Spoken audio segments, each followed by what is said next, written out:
What does the goddamn line say, Tony? Please do not use gendered language. Then what? I'll be arrested, put in airport jail? Look, you're going completely sideways, man. It's a big club, and you ain't in it. How dare you? Mr. Speaker, the President of the United States. I'm Chris Hansen with Dave on NBC. Jack Marius Tack-Theratrix. Hi, I'm Spartacus. Jackson, Sacramento, he, him. Steven Seagal. Sex offender guy. I'm Keith Morris. This is Muammar Gaddafi. I'm Rick James, bitch. Sorting through the lies. The hijacker's passport was found blocks from the World Trade Center crash site, if you can believe that. We cannot track $2.3 trillion in transactions. And uncovering the centuries-long plan for world domination. Learning about Cuba, having some food. Let's talk about Chinese people. Have you ever been in a Turkish prison?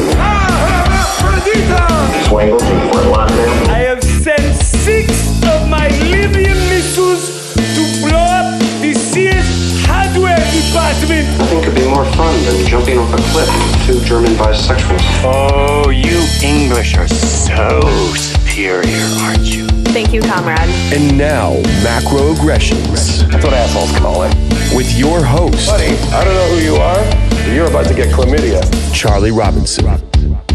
Hey, Whitey, where's your hat?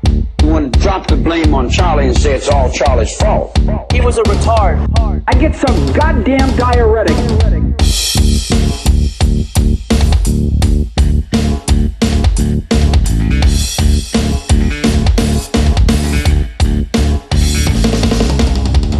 Welcome to Macroaggressions. I'm your host, Charlie Robinson. If you're watching us on Rockfin or Rumble, or you're listening wherever podcasts are served, thanks a million. We appreciate the support. We couldn't do it without you.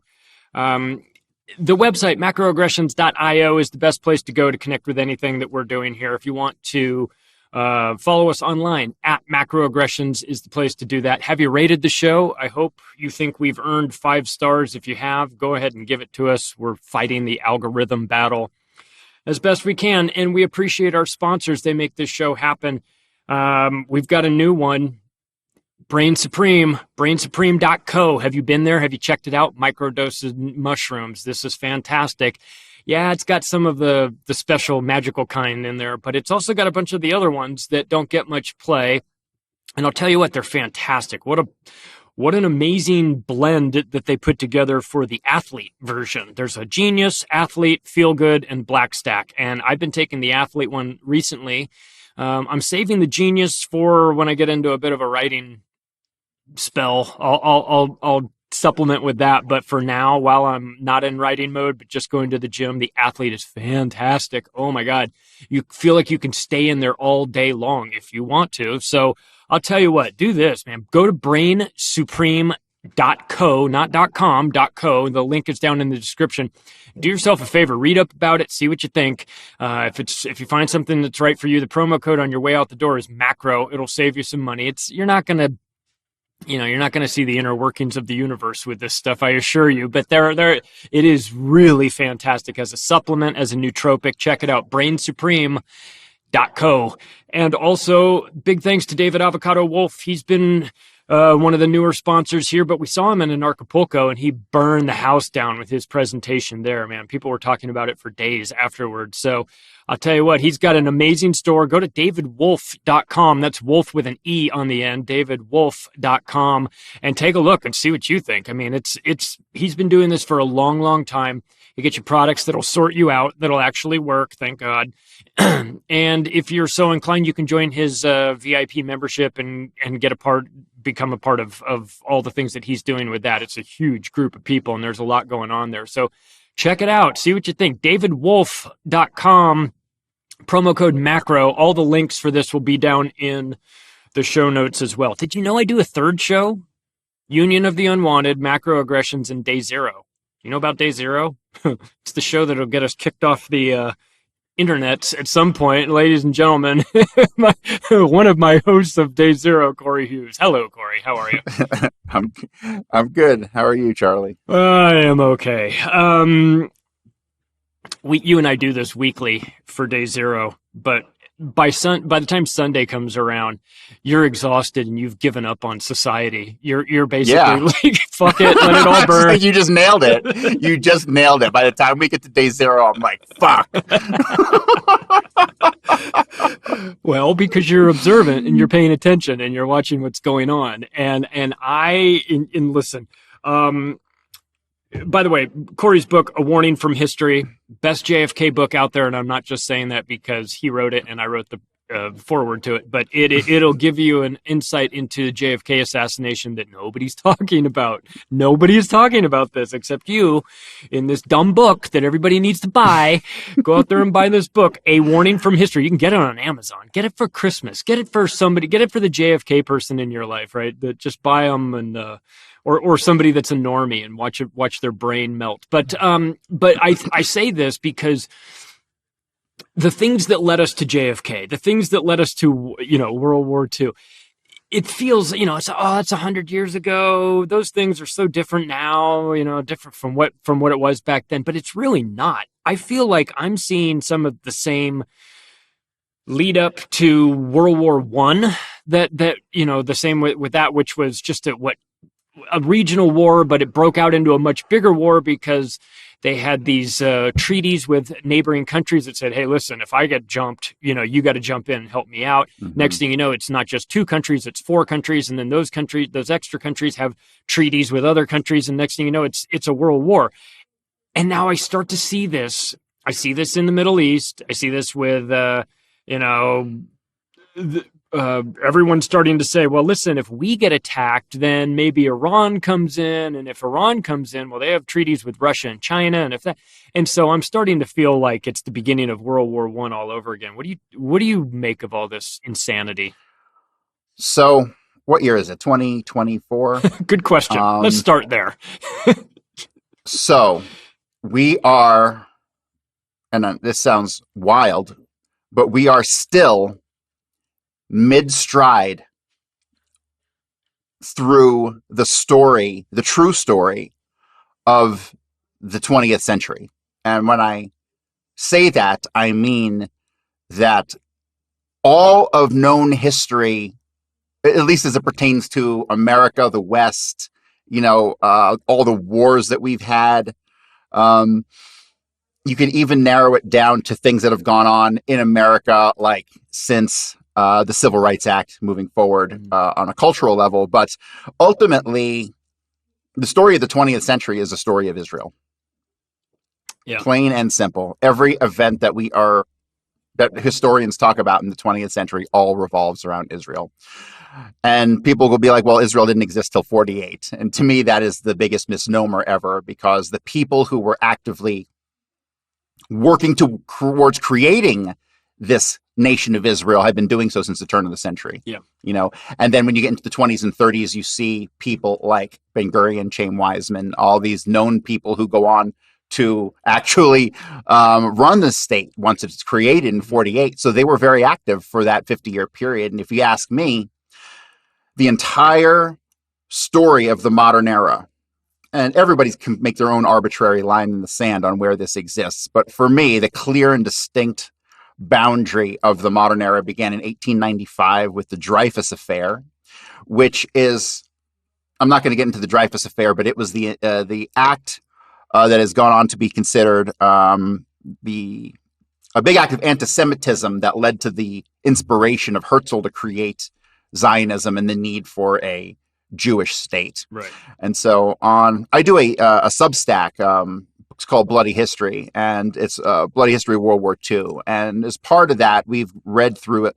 At this point, we finished the first book of Herzl's diaries. And so when you really get into the mind of Herzl, if you want to understand Zionism, you have to start with Herzl, because he was the first person to kind of formulate into words these ideas that had been kicking around in various Jewish cultures for hundreds of years, right?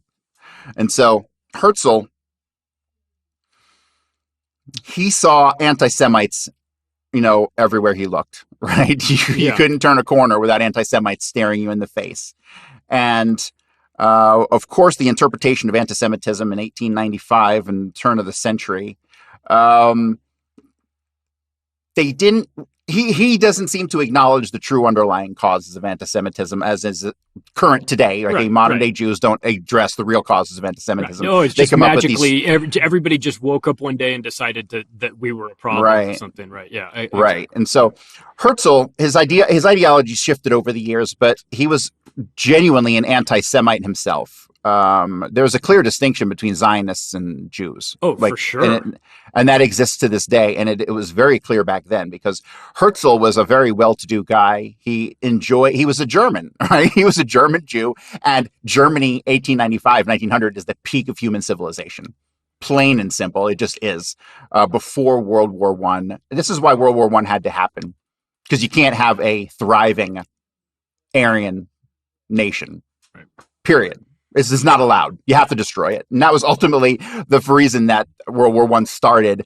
And there's a direct link between the toppling of Germany and the creation of Israel. That goes back to biblical stuff. Yeah. Like these people they think generationally, for them to make a plan 1,000 years out is not a big deal. And this is kind of the coming to fruition of, almost 1,000 years of behind the scenes moaning and groaning about anti-Semitism. Yeah. So, but he was really an anti-Semite himself. He wanted to convert the vast majority of Jews in Austria to Catholicism. And he even tried to petition the Pope to come in and convert all these Jews to Catholicism.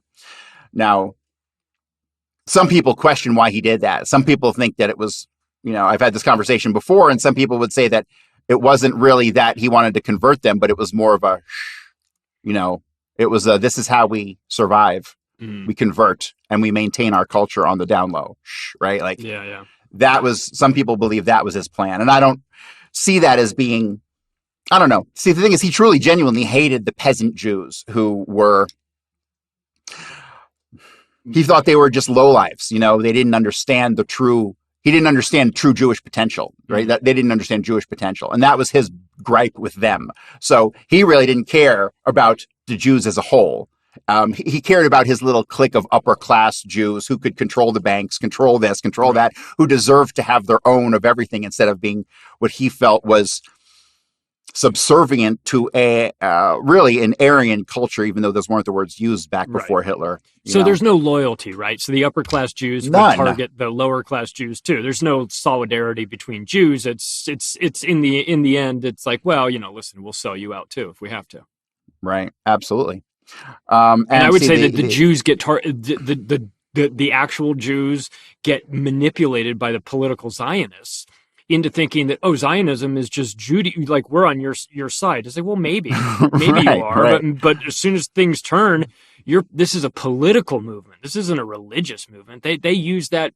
They've been known to throw their own head first under the bus if it means furthering the agenda, right? You're absolutely correct. You're absolutely correct. And honestly, it seems like if that means killing every Jew on the planet until there's only a handful of them left who could, hold the Zionist flag, then they'd be okay with that. Or the Hannibal directive on October 7th. Just shoot everybody, right? With the gunships that just come in. They've taken all these people hostage at a music festival. We'll just wipe out everybody. Fuck them, right? We need a body count to justify this. Correct. So for people who truly want to understand what's happening today, you have to study Herzl. But honestly, when you study Herzl, you come to find that a lot of what he believed is not what they say Zionism is today. Like they say that Israel is the only democracy in the Middle East. Well, Herzl he thought democracy was ridiculous and only enacted in the spark or in the throes of a revolution, right? So he thought that democracy was mob rule, and he was like, nah, it's ridiculous, right? So Herzl, it is ridiculous, by the way. Yeah. It is ridiculous. Have you met the people out there? The people are retarded.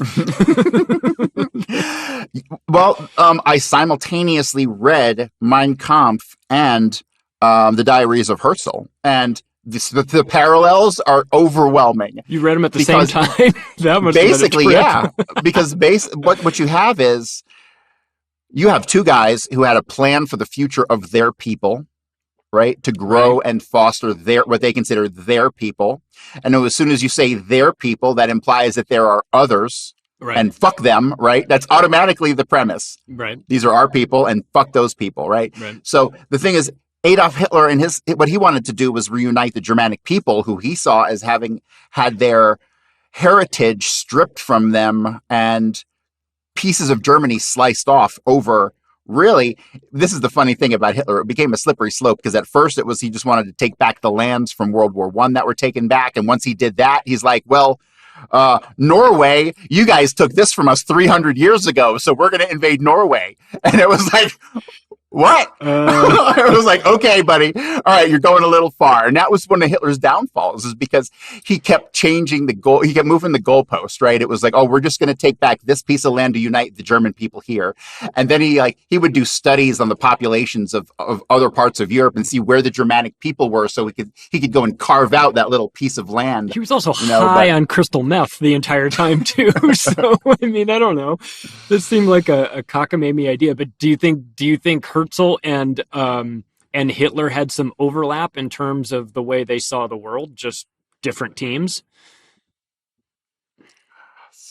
Really, when you compare what their ultimate ideologies were, they were very, very similar. They had planned, I mean, this is the crazy thing. They had, in Herzl's diary, he had planned out down to like how much janitors would get paid, like that specific of a societal plan. Like, that's how detailed his thought process was. And Hitler wasn't that far off. I mean, Hitler in Mein Kampf, he talks about how things will operate. And if things operate this way, well, you'll have to have this person in charge and this kind of leadership. And of course, you can't have this person being paid too much more than this person because it'll spark resentment and you want to unify them. And so he had in his mind, at least, he had thought out everything. And Herzl was the exact same way. Herzl was, you could tell, very envious of other people, particularly Baron Hirsch, who was one of the first people to try to do what Herzl did, and he did it in Argentina in the late 1800s. Hirsch had established a colony in Argentina of about 15,000 Jews that he had tried to organize, and no one ever talks about this pre-Herzl, but Herzl envied that, and Herzl tried to reach out to Hirsch and meet with Hirsch, and Hirsch was like, get away from me, kid, you bother me. It was like one of those things. And so he ends up shit-talking him, and then he writes to the Rothschilds. But before he actually writes to the Rothschilds, he writes in his diary over and over again what he's going to say to the Rothschilds. And if they won't be with him, then he's going to be against them, and he will squash them when he creates this new land. I mean, like, it's over the top. And just to let you know, Herzl died in an insane asylum in 1904 at the age of 44 years old. So wow, he was nuts. He was lunatic. Yeah. But it happened, right? It did, and I think he became more of a figurehead, because what they are doing today is not what Herzl envisioned. Gotcha. What Herzl envisioned was they would get along with all the countries around them, and people would come to visit them because they were the greatest nation, because they were so welcoming. His idea was that they would create a land, and he mentions Palestine, but he wasn't married to that idea. It was never about that at first. I mean, they talked about places in Africa and South America. Madagascar was offered up first before Palestine, but no connection. I mean, there's no ancestral connection to the land. There's no reason for, but it's like. But Herzl also planted the seeds of deception very often, because he said that he's talking about Argentina and he's talking about South America, and he's like, well, if we can, there will be a host country that will sell us this land and we will move into it. And ultimately he talked about expanding to a point where he would just take over their whole country, right? That was kind of like he talked about. They're going to give me a foothold. They'll sell us some land. We'll go in there. We'll say everything's cool, but then we'll get bigger and expand, and we'll just take over. Correct. That he openly talks how is about. That any different from what's been going on the last 100 years? Yeah, so you can see where but at the same time, the modern Zionists cherry-picked his work, because there's a lot of contradiction. It's obviously the writings of a madman, but, and then you can't understand. Let me just say this real quick. You can't understand the modern day until you start with Herzl. Like, people must be scratching their heads as what the hell's going on in this world, really. And once you understand that the 20th century is the story of Israel, everything starts to make sense. I just wish the story would end really soon. Yeah, well, we're coming up. I mean, that's just why I get a little antsy when I see these regional fights breaking out, and that there's the possibility for other countries getting drawn in. And then you start to realize oh, well, the bankers want these wars, so there isn't really an appetite to stop it. You feel like a financial collapse is imminent here in the West in the modern day, and you know that a nice world war would paper over that, or at least kick the process down the line a couple more years, and everybody that was involved in the financial collapse would we'd be talking about something totally different, like burning cities and things like that. So they'd be off the hook. I don't know. I get nervous. I see like patterns reemerging, and again, our closest ally in the Middle East seems to be stirring up troubles for us to get into as well. You know, for a while, I used to think that the way that since Nixon, you got to put the blame on Nixon, but it wasn't Nixon, it was his handlers. We went off the gold standard, and that gave them free rein to print money. Okay. So the way I see it, I used to think that was done just so a bunch of people could get rich. Mm-hmm. But I don't think that was the primary reason anymore. I think that's secondary. I mean, it's definitely a perk. It's definitely to be kept in mind in any calculation, but it is not the primary reason. It was a bonus. I believe really what ultimately the purpose of that was not to necessarily make people rich, but to loot our coffers. And that was the only way they could do it. Mm. And so the looting of the coffers to destroy America, number one. The fact they got rich off it was a bonus. So, and that's continuing to this day. Yeah. And that all is made possible on November 22nd, 1963, when Israel ultimately was behind the assassination of John F. Kennedy. It's funny to hear people talking about that now. They're now starting to mention Israel in connection with that. And that was never talked about for a long, long time. Obviously, your book, A Warning from History, people can read that. They can see the detailed ties to it. They can just get right in there. It's kind of funny because I left most of the Israel stuff out of it. I have a couple mentions there, which are obvious, but I've got 16 chapters outlined for my next book, which is all Israel. Ooh. So, and ultimately where that begins is post World War II, because you have to understand before there was an Israel, you had people trying to get in Israel since before the Balfour Declaration, right? So what was that, 1916 or 17? The war was over by 18. They didn't get their state. They were pissed. Mm-hmm. Hence, we needed World War II. I mean, that's the bottom line. When you come to understand World War II, you come to understand that was Churchill's war, not Hitler's war. Yeah. Everyone else was willing to work with Hitler and even give up those portions of Poland and Czechoslovakia and the Rhineland. They were cool with that. Yep. And Churchill, controlled by Zionists, wouldn't let that go. Well, you saw, did you see Martyr Maid going on with Tucker Carlson talking about that, fucking setting the internet on fire when he's like, Churchill was the problem with World War II. Everyone's like, he was absolutely correct, but I could see how he danced around a lot of stuff. Yeah. Plain and simple, that guy danced around a ton of stuff that no one's willing to say on Tucker Carlson. Like the Holocaust is nonsense. Pure fiction. Pure fiction. You know? Made up numbers. Everything.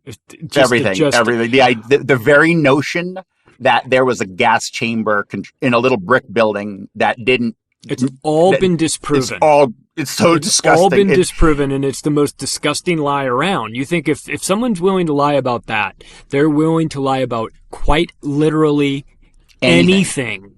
Mm-hmm. And if you think, well, if this is a person that's willing to lie to me about anything, I don't want those people, or I don't want that person or anybody connected with those people around me. So if you're trying to make us feel guilty, me, I don't know. I was born in 72. I didn't have a fucking thing to do with World War II. If I'm supposed to feel guilty for something that the Germans did to your people 100 years ago, I'm sorry, I just don't. I just don't have. I would have empathy. I have empathy for innocent victims of anything, of course, but I don't have empathy for the people that are out there weaponizing it and telling me that I have to have it. And I love that the newspaper articles are coming out there like in memes, like the before and the after. It's like only 100,000 Holocaust survivors left. It's like 2014. There's like 2017, 275,000 Holocaust survivors left. It's like, dude, what are they multiplying? How is this happening? We're currently up to over 400,000. It's an industry. It's the World War II shakedown industry. And it's been going on for a long time, and it's been extreme. And Germany might as well put on one of those leather bondage gimp outfits and get walked up and down the streets, because they are Israel's bitch, and they have been for a long time. And they slit their own throat with the Nord Stream pipeline, and they are going to get conquered again. Germany, you're about to get. You think you're not? You're going to get conquered. You're ready for it. This is still punishment. No energy. This is you realize this is still punishment from World War II, what they're doing in Germany. They have further plans for Poland and importing a Polish community into Poland, the second Israel, funded by Germany. These plans are in the works. So, wow. No, it is absolutely ridiculous. And the funny thing is, like, with that story, it was allowed to flourish until the early 1990s or the late 1980s, around between 88 and 92. And you had a lot of things happen in that time period. Not only did you have David Cole and his absolutely ground-shaking documentary that showed that the building at Auschwitz I is a complete forgery, reconstruction built from a building that used to be a morgue and then a bomb shelter and was never a gas chamber. It's a complete fakery. And to back that up, around, I think it was in 92, the Soviets, who were in possession of all the original documents from Auschwitz for 30, 40 years, they were saying, oh, the Nazis destroyed all the records at Auschwitz, and they came up with all these millions of people died. And then the Soviets dropped all the original records that the Nazis had kept at Auschwitz and just completely upended the entire story. I mean, we have records. This is my favorite part. I'm covering on my Substack this week the healthcare of the inmates at Auschwitz. So they had very strict protocols to protect the inmates at Auschwitz, and for inmates who got sick, because typhus killed about a third of the people who ever stepped foot in a concentration camp. Literally 1 million people died of typhus in the concentration camp system, which is way more than got executed or died by any other causes. But it was a real problem. And to be clear, many people died in the camps. It's just the story behind it, the reasoning behind it, how it happened, what happened with the bodies afterwards. That's where a lot of the discrepancies lie. Right. But nobody's saying that people didn't die in these camps. I mean, but then again, they weren't death camps either. They were work camps. There were different camps for different things. And depending on where you were put, you might be worked to death, which is no better than dying of typhus or being stuffed in a gas chamber. But you know, I mean, the outcome is still the same. But I think I think when you are seeking to create a monopoly on suffering, you better be honest with what happened. If you're going to get the world to feel sorry for you, and there is reason for the world to feel sorry for you, you better make sure that you're not exaggerating. Because if you're exaggerating, man, people are just going to go, this sounds really sketchy to me. This sounds like a money grab or some sort of guilt trip, or what is this? Why are you lying about this part? Because this part doesn't require any lying. Why are you embellishing? You know, and so I think that the general public, you know, this racket has been it's been kept under wraps for a long time, but it's coming out, man. People are starting to talk about it. And so between March of 1942 and summer of 1944, the death rates in the camps were so high that we have the letters that Himmler sent to Hirsch, who was the camp commandant, telling him, you've got to get these deaths under control. And they implemented, starting in March of 42, plans to build out 60,000 units to house sick inmates, to get them back on their feet as quickly as possible and to keep them away from the other inmates who weren't sick. And so why would they spend 2 years? And they ended up building about 30,000. They never completed it, but they did build about 30,000 units. So why would they spend 2 years building all these units to keep everyone alive and healthy in the medical wing if they're just going to march them into a gas chamber? It's really quite a ridiculous story. And another thing about their picking and choosing of alleged atrocities, 39 and 40, when the war began, they were not prepared to handle the large numbers of prisoners of war that they had at all. And so you have massive amounts of death from them taking in 100,000 prisoners and not being able to feed them. You know what I mean? So between 39 and 40, you have all kinds of deaths that are happening inadvertently because of their ill preparedness to handle it. Right. They thought they were going to But they don't talk about that. They thought all these French soldiers were going to be dead French soldiers, not surrendered French soldiers. They took France in 6 weeks. And some of the things that you'll find is that some of the field marshals actually were like, hey, we might as well just kill these people because they're going to starve to death over the next 3 months. There's no point in keeping these people alive. Right. So we have letters of field marshals requesting permission to basically shoot 1,000 people into pits. And that stuff did happen. That did happen with the Einsatzgruppe and A, B, C, and D, 1,100 people in a unit, 4 units out there working cleanup duty, mop-up duty. After the Blitzkrieg goes through, they send the Einsatzgruppen in to liquidate the town. I mean, that's on record. So we don't have to make up stories of atrocities during World War II. They're all over the place.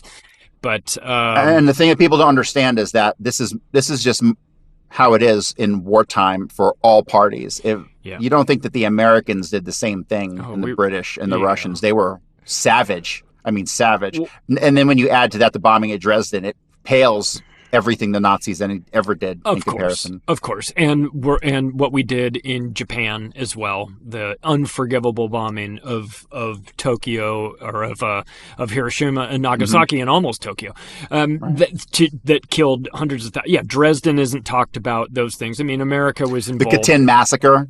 6,000 Polish soldiers massacred, blamed on the Nazis, and it turns out it was the Soviets the whole time, and they knew it.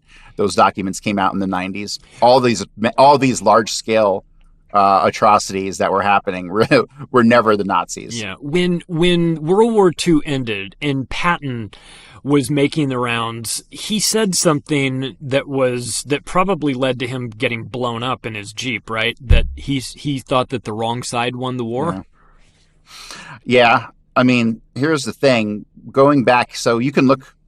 I spent some time on the book called The Service by Reinhard Gehlen, who was the head of Foreign Armies East for Hitler, which means he was the head of intelligence for everything dealing with the Soviets, right? So he knew everything that was going on the Eastern Front. And when you go through Gehlen's writings, he knew that the war was over by late 43. Okay. And so one of the big problems that Hitler never should have made it out of the gate. Like, he was ill prepared to win a world war against 6 major nations who had armies. Right. And so he had lasted 6 years. And the whole time, when he never should have made it more than a year, he thought providence and like fate and destiny. And we're going to win no matter what, because we have God on our side. Right. Like, he truly believed that kind of stuff, you know? But the war was really over by the end of 43 strategically. And so when I look at what the Americans knew versus what the Nazis knew, everyone seemed to know that the Soviets were going to be the problem, right? They all knew the Soviets were going to be the problem, and that we really should be putting more effort against the Soviets, because the Soviets were opportunistic.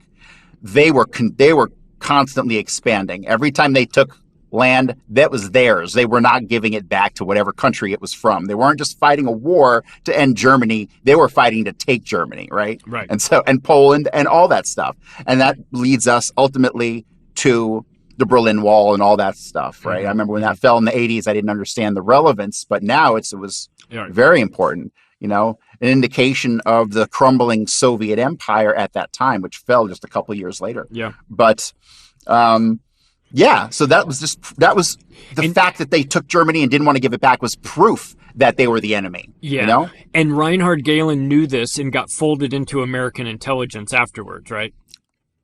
Yeah. So what happened with Gehlen is starting in 44, he gathered up all of Germany's intelligence and he buried it in 3 different locations, 6 different stashes, and with duplicates. The guy was really thought ahead, because some of the duplicates got actually found. But he ended up negotiating with the CIC, which was a division of Army intelligence and part of the Global War Command. I forget what that was called. But he turns himself in, and they don't really understand what he's saying to them in the beginning. He's like trying to explain who he is. And then finally somebody who knows who he is like, what? You got Galen?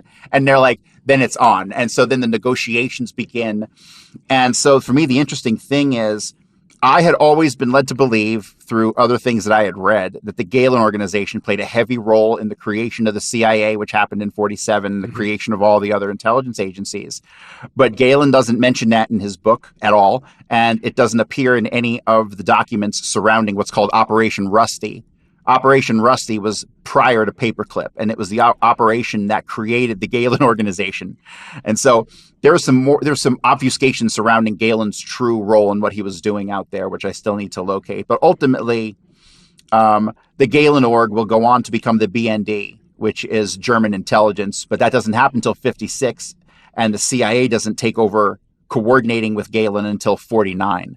So you've got a lot of different phases in Galen's growth. So he was working with purely Army intelligence for the first couple of years, but he says in his book that he thought Dulles was one of the greatest minds in intelligence that the world had ever known, and blah, blah, blah. He kisses Dulles' ass. So it's apparent that he became tight with Dulles in the years, at least 1949 onward, because he didn't die until like the mid-70s, and he ran the BND until like 1973, I think. So that guy was plugged into global intelligence. I'm talking probably, I believe he was one of the physical architects of the Kennedy assassination, because he's too big. He was the guy. I mean, if there was one intelligence guy in the world who knew what the fuck time it was Reinhard Galen. So everybody, once they established that relationship, he became their go-to guy for obviously all intelligence against the Soviets.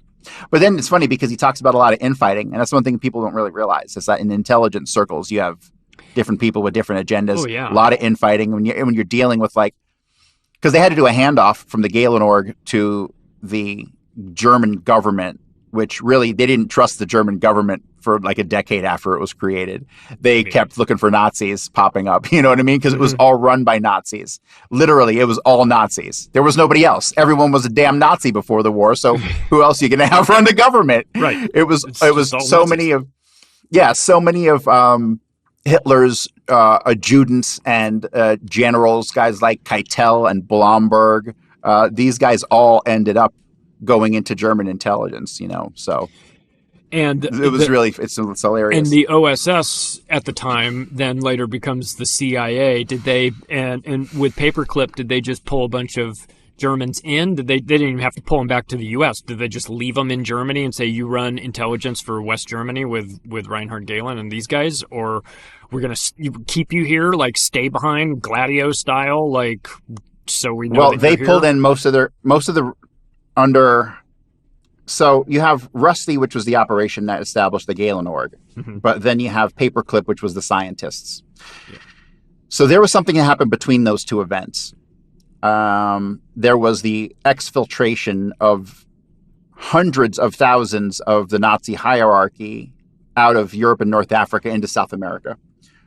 That I was always led to believe was done with the assistance of the Galen org, because it was Galen who knew all these guys, right? And so, but Galen doesn't talk about that at all in his book. Was it the Vatican? Was it Opus Dei and this group that was helping move them I don't know, because the Nazis were not into secret societies, regardless of what people think. Hitler hated secret societies. He outlawed them. And so when people talk about the Thule Society and shit, I just think I'm like, Jesus, this is some Hollywood nonsense. But the Nazis were against secret societies. They did not participate in secret societies. So did Galen participate in secret societies after the war? That I don't know. If so, two of the biggest secret societies that were operating at the time were the World Brotherhood and P2. Both of those are directly connected to Dulles and Donovan. And Donovan's the father of American intelligence. So those organizations, for some reason, there's a heavy concentration of these guys in Italy. And Donovan was heavily involved in the Vatican. He was the Vatican desk guy. I never get into the Vatican stuff, because ultimately the Vatican, it's all Jews. The Jews took it over. I mean, it's not true. The Jews took over the Vatican. Wait a second. Breaking news. Hang on a second. I mean, look into Malachi Martin and his writings and stuff. Like, to me, it's pretty obvious. It's pretty obvious that, that's what they do. I mean, let me make this really clear. That is what they do. their number one goal, like Kennedy said, is not election, it's infiltration, right? Yeah. And so, it shouldn't be a surprise. So I don't really pay attention to the people talk about the Jesuits and they talk about the Vatican, and I'm like, shut the fuck up. Okay, this is all smokescreen. So we come out of this. We come out of World War II. It's a whole new world. Things are starting to happen. We've got a new enemy, the Soviets, right? Like we can run on that for the next couple decades. We can make a big deal out of that. And then Kennedy starts to appear, right? Things change. Kennedy starts to come up onto the scene. What's the problem with Kennedy? Why don't they just manipulate him the way they manipulate everybody else? I mean, he's a puss hound who's got a drug problem and a dad who used to run booze. I mean, if he's not controllable, who is, right? So why didn't they just control him? So there's a lot going on there, and there's a lot that could be prefaced in this story. But with skipping over all the preface, ultimately, Kennedy was an anti-Semite, and he didn't want to do anything for Israel, even though his father had made promises and raised money under the guise that he was going to be a friend to Israel.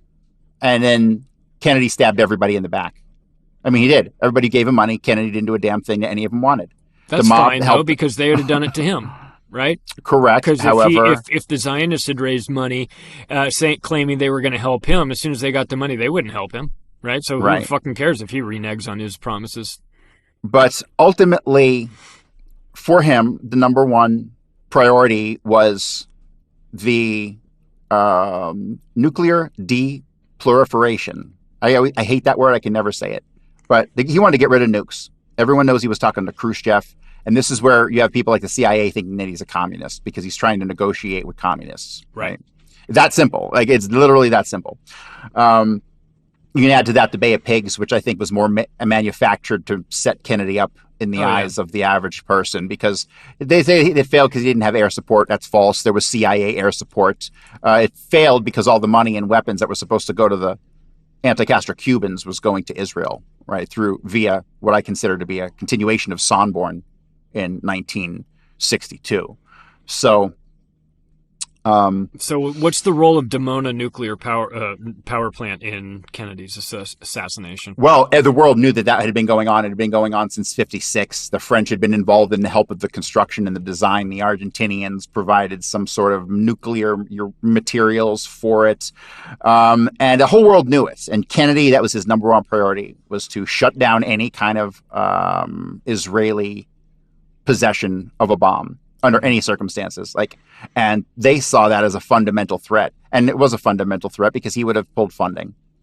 Plain and simple. He hated them and he was going to pull funding. And given where we are now in the world, looking back on this, Israel's behavior, their reprehensible behavior of threatening the countries around them, talking about the Samson option, talking about how if we go, we're going to take everyone with us, but we are also simultaneously denying that we even have a nuclear program at all. Nobody is on the record admitting to it and everything. And you look back at all of their behavior because they have nukes and how they have acted. Yeah, it would have been a whole different world if Kennedy had stayed alive, made sure that they didn't get the bomb, make sure they didn't get nuclear technology and the likes. Now, of course, that being said, every president afterwards has been compromised by Israel, so they would have gotten it at some point. But let's just imagine a scenario in which he says, no, I'm not doing it, and he stayed alive and made sure that they didn't get it. It'd be a whole different Middle East. And they knew that. And that's why they killed him. And so, but people don't understand when you say Israel killed Kennedy, their eyes roll because their understanding of history is so minimal. Ultimately, when you go back and you understand that post-1945, Ben Gurion particularly comes to New York, sets up in Hotel 14, partners with a guy named Rudolf Sonborn, and they proceed under the guise of the Sonborn Institute to pilfer our bunkers and armories where we held all of our World War II surplus, right? This is a part of history that most people don't ever talk about. What they did with all that surplus, they took it and they shipped it back to Israel to fight the Palestinians. Now, fast forward 15, 16 years, 1961, 1962, David Ferry, New Orleans, his crew, including Sergio Arcacha, Gordon Novell, Louis Rebel, Leighton Martins. These guys, under the guise of the Friends of Democratic Cuba, which is a fake organization for Cubans run by the CIA, allegedly to help the anti-Castro Cubans. They break into no less than 3 armories over this couple-year period in New Orleans and Alabama and surrounding areas. And they take all these weapons and they get shipped back to a company in Virginia called Interarmco. It's a CIA cutout run by a guy named Samuel Cummings. All those weapons then make their way to Israel to fight the Palestinians. So what do we have? We have the vast majority of Kennedy researchers out there thinking that these armory break-ins were to help the anti-Castro Cubans involving Guy Bannister and all this stuff. But no, it turns out that all those weapons got shipped to Israel. When you go and you start to study the relationships that were in play in the early 1960s and you start to look at Cuba, what you find is that obviously we were engaged in operations with Castro long before the Bay of Pigs. We helped Castro overthrow Batista, take over because we thought he was one of our guys, right? It's hilarious because he was one of our guys and we promoted him as one of our guys. Fair Play for Cuba Committee originally got started as a pro-Castro organization because he was one of us. He was one of our guys. We helped him take over. He was, right? But then what does he do? He betrays us. Oh my God, how dare he? Right. And in late 61, he says like, oh, I'm going to be a communist, right? So this is funny because with the Fair Play for Cuba Committee, they end up switching and being a pro-communist organization once Castro turns communist, right? Sweet. Total CIA, COINTELPRO kind of organization, right? So, but this whole time, the one aspect that's constantly left out of this is that I believe the entire thing after the Bay of Pigs, the CIA at least, went back and made friends with fucking Castro. All these attempts on his life by the mob with the exploding cigars and shit is pure fiction, if you ask me. I think this is distractionary because we can't knock off a dinky dictator on this puny island 90 miles off our coast. Like, oh, of course. Fuck off. It's ridiculous. The story of Castro is ridiculous. He's obviously been a CIA partner this entire time. He feels like controlled opposition to me. Has always felt that way. Total. Oh my God, we have to be scared of this communist 90 miles off the shore. Like, which is stupid. It's total so dumb. They should partner with him. The beaches there are beautiful. Americans would turn that place into Miami South. I mean, what the fuck, man? It could be. I think we have a problem letting go of dogmas because the communist thing ended when in the 90s. Why didn't the Castro situation end in the 90s too? It should have. It should have. We're the worst. You know? We're the worst. We're the American empire out there acting like assholes to everybody who may or may not be up to no good. Of course, we're up to no good. We're always up to no good. You can guarantee that. We don't have any moral high ground to stand on at all. Zero. So it pains me to say that are we not the Fourth Reich?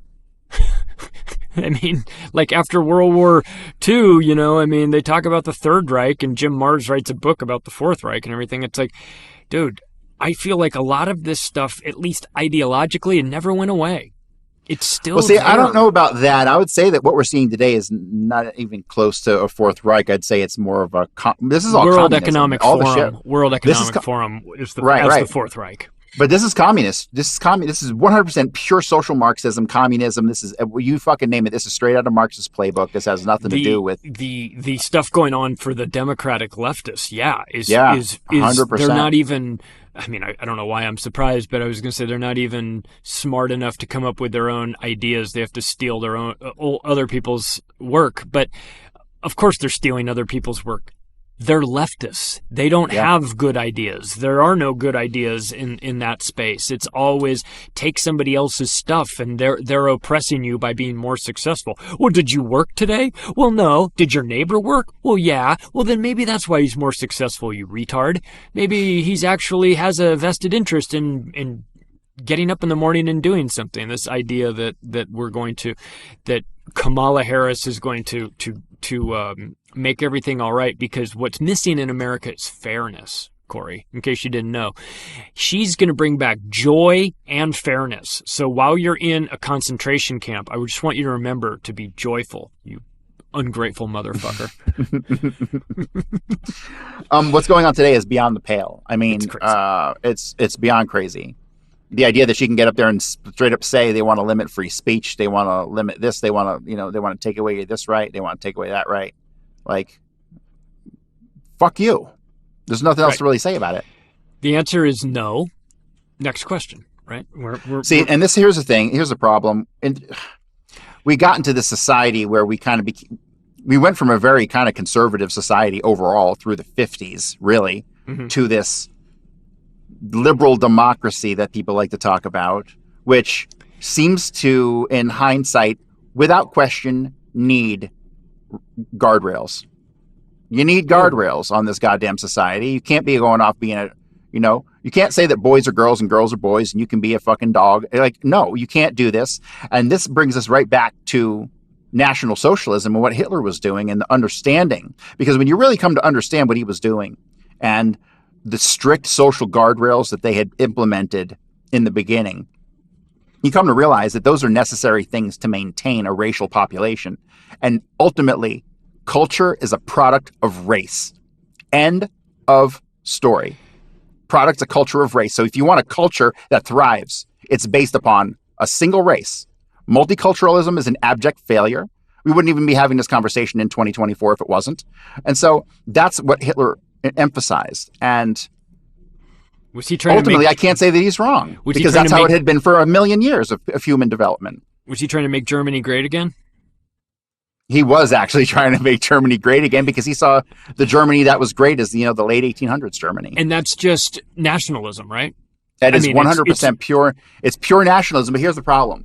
So in Germany, you had a vast majority. You had a racial majority of like 97% or something like that. You can have a racially unified country when you have that. But when you have something like America, which has been intentionally watered down over the last 50 years, intentionally, we went from 95, 96% white country to, what are we, 65% today?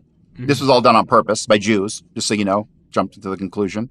But well, it is on the checklist of things that over time they've done, right, is to destabilize through race, through destruction of the culture, through forcing in people that aren't from there to be there, right? And also culture, also things like the transgender thing. Nobody cares. Nobody gives a damn about these people. Let's be honest. Nobody gives a shit. Okay, just nobody wants to be around these people. They're mentally ill. They're disturbing. I went to a comedy show last week, and one of the comedians was an obvious tranny, and it was like, you just get off the stage. Nobody wants anything to do with it. It's not. No. And it's not a big population. It's 0.7% of the population that identifies as that. And the barrier for identifying as it is just, do you have a form of mental illness that makes you want to be this? And if the answer is yes, then you are part of the group. But it's certainly not a demographic that needs to be catered to in any way, shape, or form. Right. But ultimately, you have to have some sort of feeling of camaraderie with the people that you live in your society and culture, and a common heritage is what that's always been until around the early 1900s, when people tried to intentionally mix up this in order to bring these communists, particularly if you want to look into like the Frankfurt Institute and what they were doing with transgender stuff and all the gender studies. And I mean, they were trying to destroy German culture. They make there's no way to misinterpret that at all. Right. And that's what's happening today. They're intentionally destroying American culture because these people are a parasite. And when you look at who's financing the trans agenda, it does lead back to some prominent Zionists, like the Pritzker family. The Pritzkers. And the Pritzkers they're wild occultists. They are wild occultists. Yeah, they're crazy fucking Jewish supremacy lunatics. Yep. Have you seen their work on the Zohar? Their translation, they've spent millions on it. Yeah. Millions of dollars on translating the Zohar, which when you read that, it's just another book of Jewish supremacist text. But it's funny. They are the ones driving transgendered ideology and pushing it and financing hospitals that are doing this. So again, it's like people can throw their hands up and say, this whole conversation sounds very anti-Semitic, man. You guys are getting into some dangerous territory here. Well, let's ask the questions. Why is it when you dig into the sources of the funding that you find these same families, these same groups. Why is that? Why is that the common denominator here? If I'm off and I'm wrong, I'm willing to say I'm off and I'm wrong, and maybe I'm making connections where there aren't connections. But I'm seeing a lot of connections to this. And then again, as we start, the run up to World War II in Germany was that Germany was taken over and was changed from the inside by a particular group, and it was having a dangerous effect, and Adolf Hitler came to power, and part of the policy he ran on was, we're going to get rid of all that degeneracy that's come in here. It's going. We're going to get rid of it. And that was a very popular pitch. Yeah. Was it not? It was. And also, when he started to talk about reuniting the German people, that's when his popularity shot through the roof, because everyone was like, yes, take back those lands that are ours. And he talks about specifically the intent was to confine Germany to a space that they couldn't thrive. And he talks about how if you want to have expansive agriculture and industry and manufacturing, you need land to do this. And they were intentionally confining Germany to suppress their ability to grow as a nation. I mean, ultimately, they believed that Germany had to fall in order for them to have their own state. And so they the destruction of Germany was a precursor. They're trying to destroy Germany. Germany is out there looking for Lebensraum, right? Like living space. They're out there. They say, we want living space. We want to take back some of these other lands that used to be ours. I can understand how that would be a very powerful message, a unifying message. We're going to unify Germany. We're going to take back the lands that used to be ours. We're going to improve our economy, and we're going to get rid of all the degeneracy. That, if it stayed at just that, I could see the appeal of it. Somewhere around the way, somewhere along the line, that became not quite enough, and it became something more, right? Once the brown shirts, SS... Well, here's the thing. You have a lot of issues with these different organizations that grow over the years. So you have the brown shirts, which the SA, what their role was in the beginning, changed over time. All these organizations' roles changed over time, including the SS and the Wehrmacht. So you have the SA, who started out as basically a bullyish thug organization that when you had communists come into a rally, I remember one time in particular in Mein Kampf, Hitler talks about how there was a communist rally with 3,000 people. So he sent 6,000 brown shirts to go kick their ass. And that's what they did. They went and they kicked their ass because he felt in the beginning, at least, that violence was a necessary component of change. Like, you're not going to make any changes talking to these people. You got to go beat their ass. Literally, that's what he said. Antifa. But Antifa is more manufactured than the SA. Right. The SA was official. Antifa is a duplicitous organization. For sure. But used as a tool the way the SA was, the brown shirts. So if you had a drag queen story time, the SA would go and beat them up. You know what I mean? And everybody would cheer because nobody wanted those. That was it, because nobody liked the communists. They were such a small percentage of the population. Hitler spent so much time on the German communist organizations because I don't know why. They were so small, they never had a chance of taking over anything, but he really felt the need to squash them like a bug.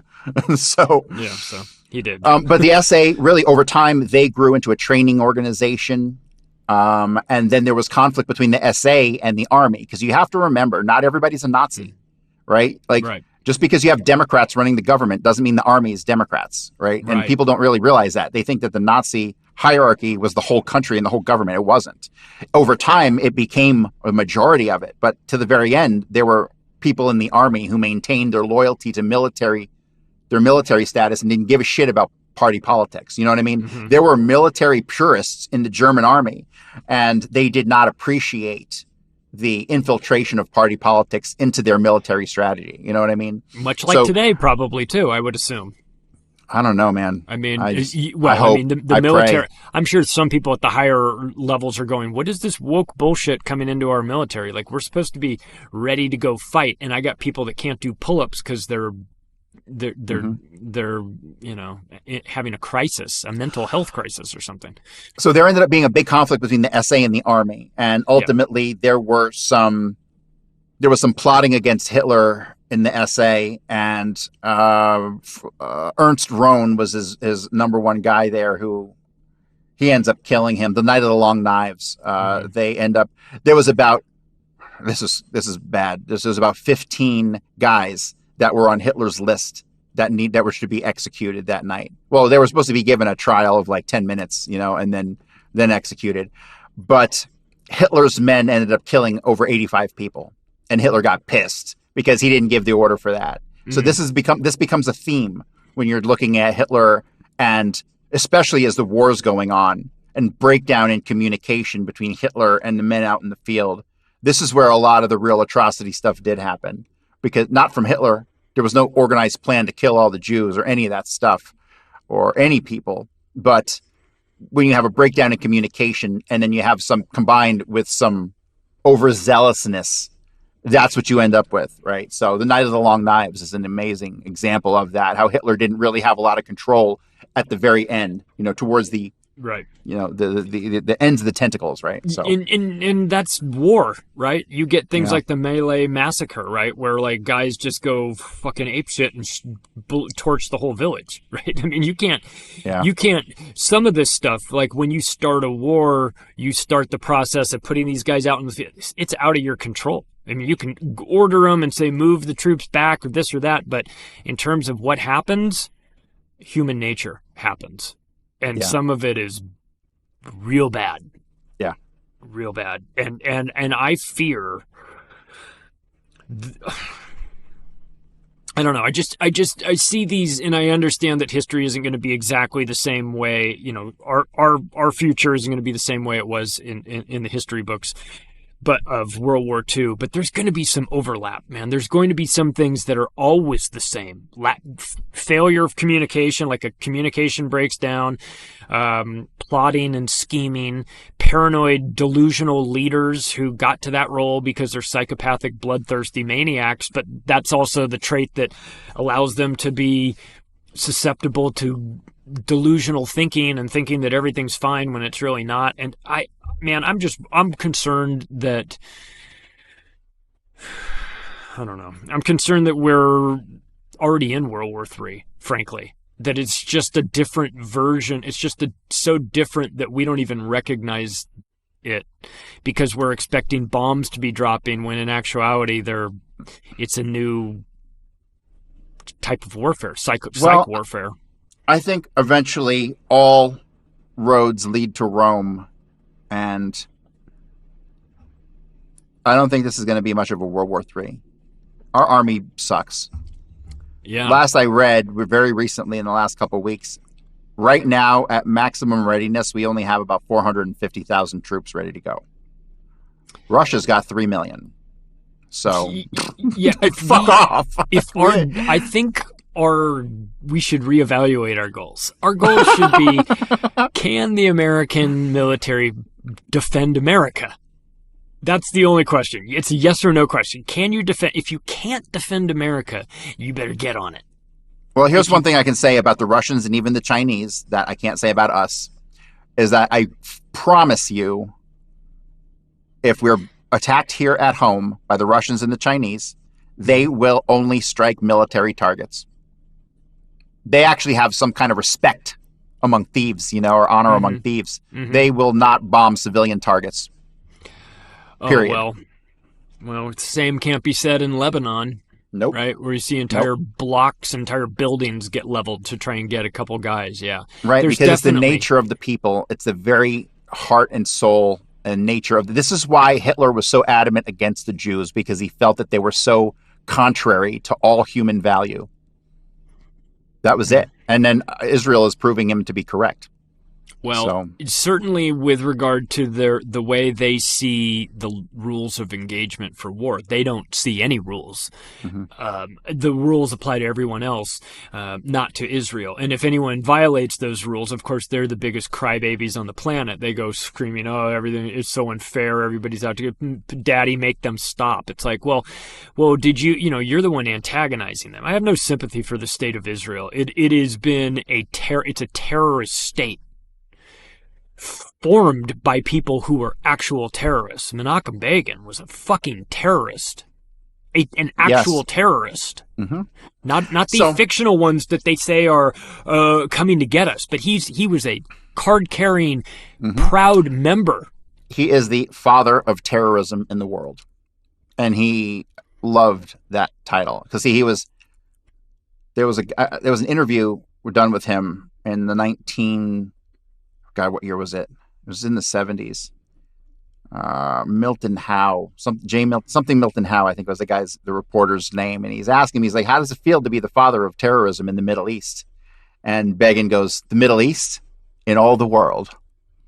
That was Begin's answer. Yeah. So he was proud of it. It's not big enough to just be the head of terrorist in the Middle East. You have to be the biggest terrorist in the world. So again, it's like, why do you guys feel this way about Israel? They've been our closest friend and ally. USS Liberty, 9/11. Fuck off. Right. So Menachem Begin, 1946, bombing of the King David Hotel. He is forced to somewhat flee. He takes credit for it, and then he disappears to America, where he spends the next couple years. L.A. becomes Begin's second home. By 1949, Menachem Begin is the personal rabbi to Mickey Cohen. Mickey Cohen and all these guys out in L.A. were Jewish, right? Bugsy Siegel. You got who else you got who's Jewish in the mob? All of them, right? So most people think the mob was right. Well, he was Hollywood Mafia, yeah. But him and Jack Valenti were like this, good buddies. But ultimately, what you have is a relationship between the Israelis, the newly found Israelis, because we're talking 49. But they've been hanging out in L.A. since 46. And the LA mob, right? And then jump over to the other side of the country. You've got the relationship going back to 45, which really didn't come to fruition until 47, but the relationship between Ben Gurion himself and Meyer Lansky, right? Because these I always called them the pre-Israeli Zionists up until 48, and after 49, after 48 to the Israelis. But they knew the American mob was run by Jews. They knew it wasn't run by the Italians. So they sent people over here, going back to 46 with Reuven Daphne in L.A. and Bugsy Siegel, who then formed this relationship. And Mickey Cohen and these guys and Bugsy Siegel out in L.A. were so diehard into the Jewish cause that ultimately they were kind of shirking their duties to the mafia to do things for the Israelis. And the amount of money that flowed from these L.A. mobsters directly to Menachem Begin and Yitzhak Shamir is incalculable. It's ridiculous. And then when you look at things like the Banque de Crédit International, formed by Tibor Rosenbaum and Edgar Bronfman, goes on to be the first bank that Israel uses for all its international dealings. It's also the bank that Meyer Lansky used to launder all the drug money from the trafficking routes that he had set up with Menachem Begin, which all connected to Saigon and Vietnam and the CIA, right? All these guys were working together, doing all that stuff. All those drug trafficking routes, and that money all flowed through the Banque de Crédit International, which was Israel's bank. Because Southern Air Transport, which was running out of South Florida then? Southern Air Transport. CIA front company, owned by Les Wexner. Right, at the time, run by a guy named Percival Brundage, who Percival Brundage also happened to, in 1959, be the head of the Albert Schweitzer College, which Lee Harvey Oswald was allegedly going to attend in Switzerland before he defects to Moscow. Right? See, this is it's a big fucking club, and you ain't in it. You know what I mean? Yep. Man, this is why people need to sign up for your Substack. So my Substack is the best $5 a month you're ever going to spend. It's all Hitler all the time. Okay? Where is it? What is it? Let's wrap up. Tell everybody where they can find you, find your stuff, and let's get Yeah. So my Substack is bloodyhistory.substack.com. It's $5 a month or $50 for the year. And if you actually sign up for the year, I'll send you an autographed copy of my book for free. Oh, there you go. Yeah. Yep. So you basically get one or the other for free. If you sign up and spend that $50, you'll get a copy of my book. I'll send it to you. In America, if you live somewhere else, you're screwed because that's $30 to ship out of the country no matter what. It's crazy. In America, you can get a media rate of about $4.50 to send $4.50. I send them all over the country for like $5. It's great. So, but yeah, Bloody History is like people who actually, I got about 60 paying subscribers right now, and the feedback, everybody loves it. We're talking about the healthcare of inmates at Auschwitz right now. We're going over all the history that you're being deprived of. And my regular podcast is Cory Hughes Bloody History. It's almost daily. I do 3 to 4 or 5 a week, something like that. I've done about 190 in a year and 2 months. Nice. And so that is some detailed shit. If you're into Kennedy, that's where we uncover the bodies. So that's where you geek out, or buy the book, A Warning from History. Go get that on Amazon. Why don't you go listen to us on day 0? There it is. Yep. Look how thick that is. It's like how thick that is. It's like, yeah, you'll get your money's worth. It's a monster. It is. It'll take you a while to read that. But listen, forget all the history that you learned in school. It's all lies and nonsense written by people that hate you. And you're going to have to learn a new version of history. And if you're interested, I have a book called The Octopus of Global Control that's available in audiobook format. That'll give you a good little entry into that. And maybe pick up A Warning from History as well for Cory Hughes. That's Cory Hughes, everybody. We will catch you on day 0 as we do every week, and I will talk to you guys later. If you want to connect with me, the best way to do it is the website, macroaggressions.io. Thanks, everybody.